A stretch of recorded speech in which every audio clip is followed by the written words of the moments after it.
আসসালামু আলাইকুম রহমতুল্লাহি বরকাতু। আপনারা সকলেই কেমন আছেন? আশা করি অনেক অনেক সকলেই ভালো আছেন।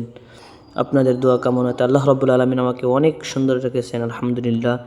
যাই হোক, আমরা এখন যেই জায়গাটাতে আসলাম এটা হলো দিল্লিতে, যেটাকে ইন্ডিয়ান গেট বলে জানা যায়। এখানে মানে ইন্ডিয়ান গেট, এই ইন্ডিয়ান গেটতে আজকে আমরা দেখতেছিলাম। এই জার্নিটা অনেক দীর্ঘ ছিল, অর্থাৎ দিল্লির সমস্ত জায়গাতে আমরা ঘুরে ফিরে দেখেছি। আর সময়টা ছিল ছুটির সময়, কোরবানির ঈদটাতে যে বন্ধটা হয় এই বন্ধর ভিতরে এই সফরটা ছিল। যাই হোক, আমরা 3 সাথী ইনশাআল্লাহ আমরা মাগরিবের পরে এই সময়টুকু আমরা ইন্ডিয়ান গেটের চারপাশে আমরা কেটে দিলাম। অনেক ঘুরে ঘুরে দেখলাম, অনেক জায়গার থেকে এখানে লোক আসে এটাকে দেখার জন্য। মাশাআল্লাহ, অনেক সুন্দরভাবে মিস্ত্রি যারা এটা ইঞ্জিনিয়ার যারা এটাকে মেরামতি করেছে অনেক সুন্দরভাবে করেছে। মাশাআল্লাহ, আপনারাও আশা করে দেখবেন, এগুলো বস্তু দেখতে হয়। মানে আল্লাহর মানুষের ভিতরে কতটুকু জ্ঞান দিয়েছে এটার দ্বারা আপনারা দেখতে পারবেন। এখানে সুন্দর লাইটগুলো দেখছেন কত, মানে রাত্রের ভিতরে মাগরিব পরে আসলে আপনারা দেখতে পারবেন। অনেক একটি মজার বিষয় আর কি, ভালো লাগে।